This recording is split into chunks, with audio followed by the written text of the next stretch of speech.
Salam matematik cuy, semangkuy. Mari kita belajar matematika dengan santuy, asik. Oke, di video sebelum ini tadi kita udah banyak banget bahas tentang pengertian model matematika, kenalan proglin itu ngapain aja. Jadi bisa cek langsung di video kanan atas ya. Dan juga jangan lupa pelajari tentang materi kelas 10 yaitu sistem pertidaksamaan linear dua variabel. Buat yang belum tahu langsung cek juga di pojok kanan atas. Sudah sedia tuh playlistnya ya. Oke, langsung aja. Jadi di video ini adalah tentang contoh soal dari penyusunan model matematika. Nah, biar videonya nggak basi karena kebanyakan basa-basi, langsung aja kita ke contoh soal ya. Ini contoh soal yang pertama. Nah, contoh soal yang ini adalah tadi ya, jadi model matematika itu adalah mengubah bahasa, kok bahasa sih? Mengubah permasalahan cerita ke dalam bentuk persamaan, pertidaksamaan, maupun fungsi yang lainnya, gitu ya.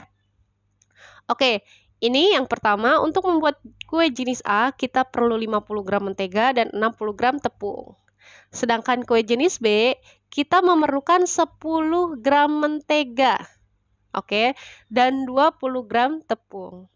Bahan yang tersedia untuk masing-masing ada 3,5 kilo mentega dan 2,2 kilo tepung. Gimana sih model matematikanya? Oke, tadi langkah pertama ya, sebelumnya udah bahas langkah-langkah kan ya. Jadi langkah pertama yaitu kita harus pahami soal dengan cermat.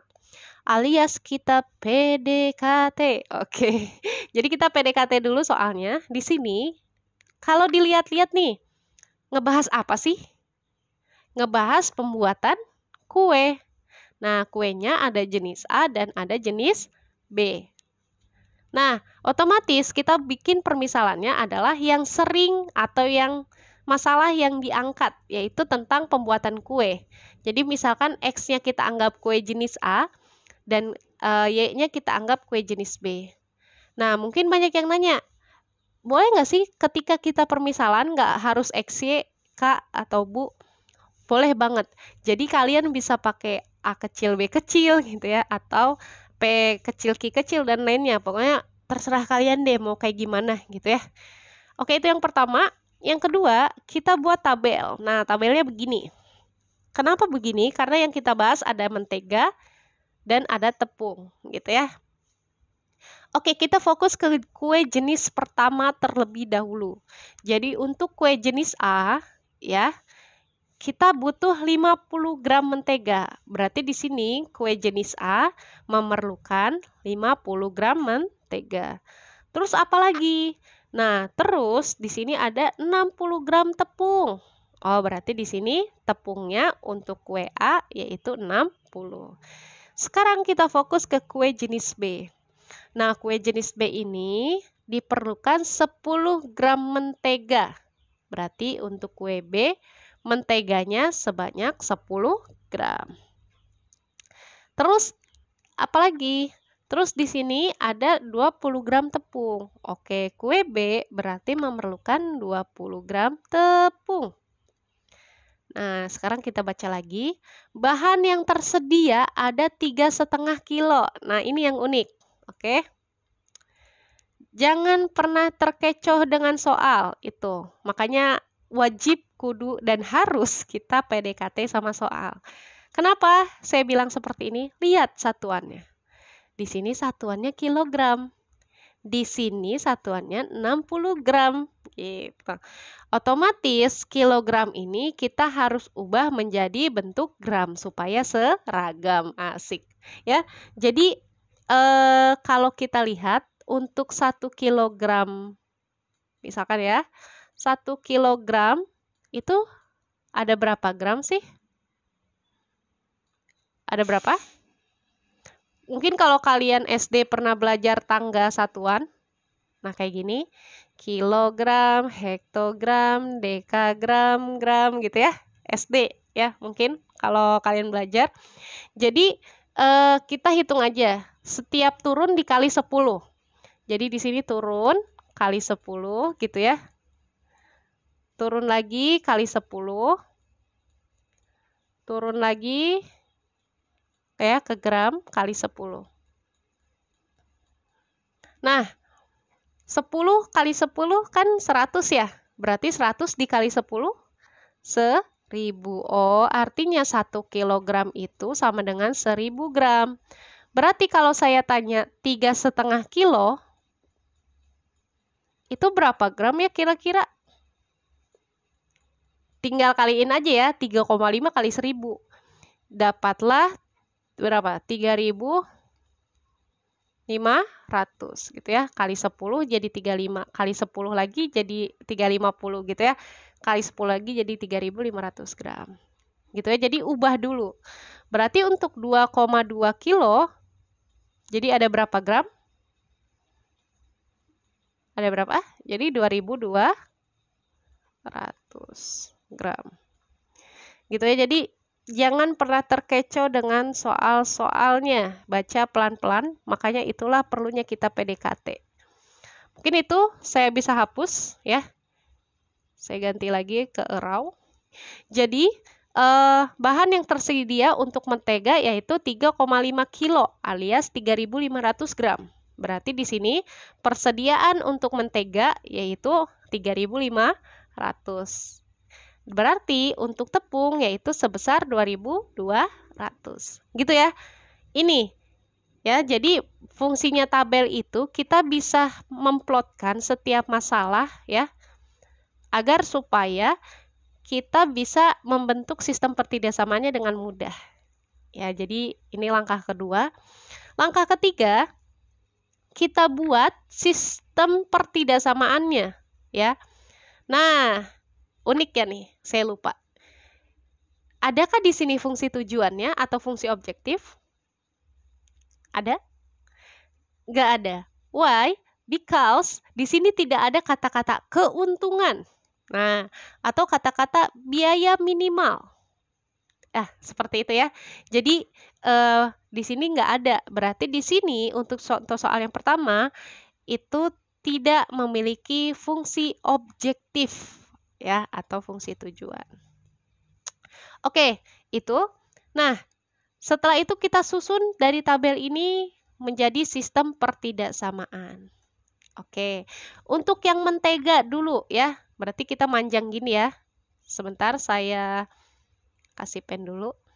Untuk mentega berarti kita memerlukan 50 gram untuk setiap kue jenis A. Berarti di sini artinya 50X gitu ya. Berarti di sini juga 10Y.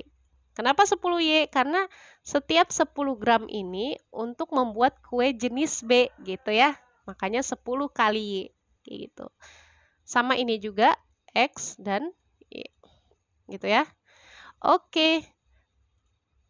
Nah, untuk mentega maka kita bisa buat pertidaksamaannya 50X tambah 10Y kurang dari sama dengan 3.500. Nah, ini yang perlu saya garis bawahi untuk masalah seperti ini.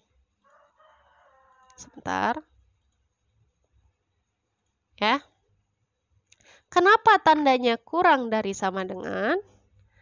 Logikanya gini, kita balik dulu deh ke nah, di sini bahan yang tersedia 3.500 gram. Artinya apa? Artinya pokoknya nih bahan saya sediain 3.500. Berarti nggak boleh lebih dari 3.500.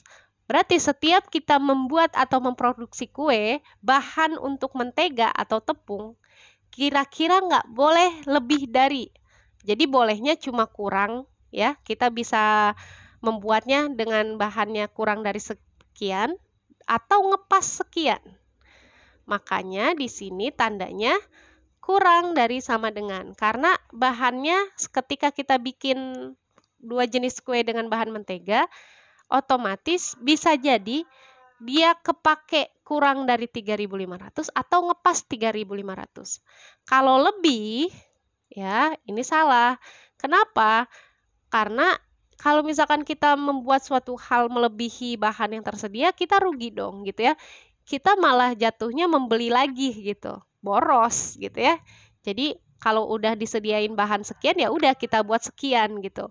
Berarti otomatis bisa kurang atau bisa ngepas ketika kita ketika kita buat produknya gitu ya. Oke, itu makanya tandanya kurang dari sama dengan. Nah, dari dua hal ini ya, mungkin saya ganti row dulu. Nah, dari dua hal ini kita sederhanakan bentuknya. Kan kalau kelihatannya 50, 10, ih kegedean jasa gitu. Kegedean banget gitu. Jadi kita ubah atau kita sederhanakan bentuknya. Kita dengan gampangnya untuk menyederhanakan bentuk ini ya, gampangnya kita bagi dengan bilangan paling kecil. Ya. Berarti di sini ada 10 ya. 10 kita bagi semuanya ke dalam bentuk apa ya? Kok gini? Oke. Bilangan paling terkecil. Nah, kita bagi angka 10 ini ya. Kita bagi atau kita gunakan angka 10 ini untuk membagi semuanya. Jadi 50 bagi 10, 10 bagi 10, 3.500 bagi 10. Jadi hasilnya 5x plus y kurang dari sama dengan 350. Itu untuk mentega. Oke. Sekarang untuk yang tepung. Nah, yang tepung ini sama. Kenapa pakai tandanya kurang dari sama dengan? Karena kita nggak boleh melebihi bahan yang telah disediakan. Jadi bolehnya adalah kita boleh pakainya kurang atau ngepas 2.200. Nah, karena pusing juga ngelihat begini bentuknya, sulit lah ya. Jadi kita harus membaginya dengan bilangan yang paling kecil di sini. Di sini 20, berarti kita bagi 60 dengan 20 dan seterusnya. Sehingga kita dapat seperti ini. Gitu. Nah, itu untuk pertidaksamaan dari kasus tabel. Uniknya dalam model matematika, kita harus menambahkan ini. Nah, why? Because kue jenis A dan kue jenis B itu kan otomatis ada gitu ya. Kita nggak mungkin membuat sesuatu hal nggak ada barangnya gitu ya. Goib gitu istilahnya ya. Jadi kue jenis A dan kue jenis Y itu nggak mungkin goib gitu ya, nggak mungkin menghilang seperti dia yang selalu pergi, menghilang tanpa sebab. Kenapa curhat sih? Udah. Jadi X lebih dari 0 sama dengan 0 atau Y lebih dari sama dengan 0, ini biasa disebut dengan pembuat tak negatif ya.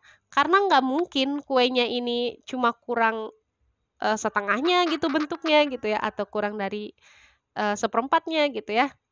Nggak boleh minus ya, karena si X dan Y ini pasti sudah ada. Bisa dikatakan ada atau bisa dikatakan enggak sama sekali ya. Pokoknya nggak goib deh, ada gitu barangnya gitu ya.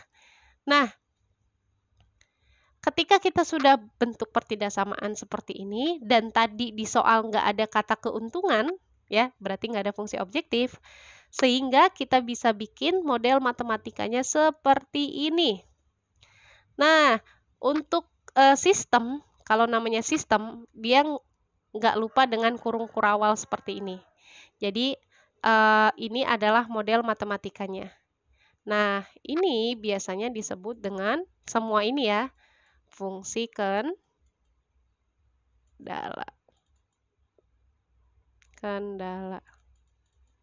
Ya, jadi ini disebut fungsi kendala. Fungsi kendala itu bentuknya pertidaksamaan seperti ini. Oke, itu ya.